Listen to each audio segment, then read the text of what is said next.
Diskusi daring bertajuk diskriminasi rasial terhadap Papua mengaku mendapat ancaman dari orang tidak dikenal. Mahasiswa yang tergabung dalam sering sekali kami mengalami rasisme, diskriminasi itu kami sudah sangat sering sekali yang terjadi di sekitar lingkungan dan bahkan sampai di kampus kami. Kami kuliah di sini karena yang kami pikir kami masih berada di Diskriminasi ras masih menjadi salah satu bentuk ketidakadilan sosial yang terjadi di berbagai belahan dunia, termasuk Indonesia. Fenomena ini muncul ketika perbedaan warna kulit, asal daerah, atau etnis dijadikan dasar untuk memperlakukan seseorang secara tidak setara. Meski Indonesia dikenal sebagai negara multikultural dengan semboyan Bhinneka Tunggal Ika, kenyataannya kesetaraan rasial belum sepenuhnya terwujud. Kasus diskriminasi baik secara verbal maupun sosial masih kerap terjadi dan mengancam persatuan bangsa. Salah satu kelompok yang sering mengalami diskriminasi adalah mahasiswa asal Papua. Mereka kerap menjadi korban stereotip, negatif, dan perlakuan berbeda baik di kehidupan sosial maupun akademik. Hal ini dapat menurunkan rasa nyaman, motivasi belajar, bahkan prestasi mereka di kampus. Di Aceh, perbedaan budaya, bahasa, dan warna kulit sering memicu kesalahpahaman yang berujung pada diskriminasi. Karena itu, penting bagi kita untuk memahami akar masalah dan mencari solusi melalui pendidikan multikultural serta kebijakan kampus yang inklusif. Perguruan tinggi harus menjadi ruang yang aman, menghargai perbedaan, dan menegakkan nilai keadilan bagi semua mahasiswa tanpa memandang asal-usul.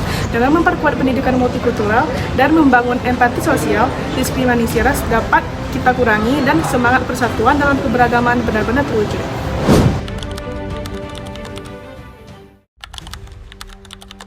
Diskriminasi itu adalah bentuk perlakuan yang tidak normal terhadap sesuatu suku, ras, dan lain-lain.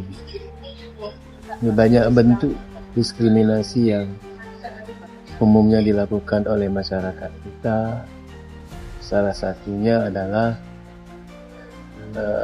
terkait dengan sukuisme, terkait dengan masalah agama.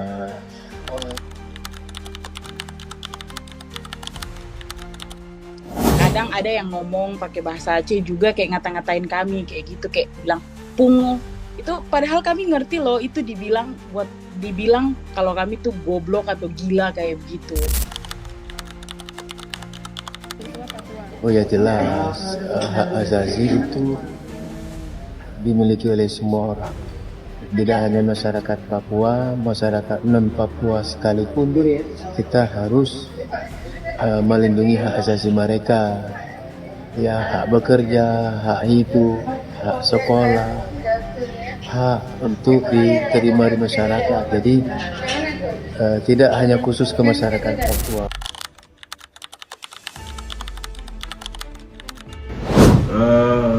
Karena koalisi NGO HAM lembaga yang konsen dengan hak asasi manusia, kita melakukannya ada kampus, ada kemudian pendidikan hak asasi manusia kepada mahasiswa di luar kampus, ada ke masyarakat korban pelanggaran HAM masa lalu, ada ke forum-forum akademis, yang sehingga ini menjadi ruang edukasi dalam konteks berbicara hak asasi manusia.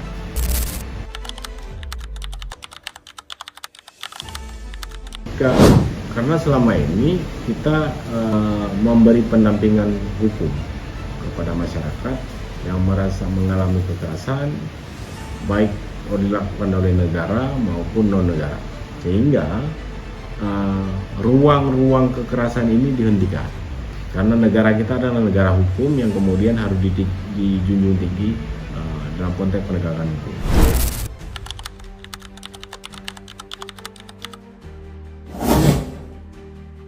Maksudnya kayak mereka tuh harus lebih banyak kayak literasi, kayak perbanyak literasi, perbanyak nonton YouTube apa kayak gitu kan, maksudnya biar bisa lebih tahu tuh daerah luar tuh kayak mana gitu.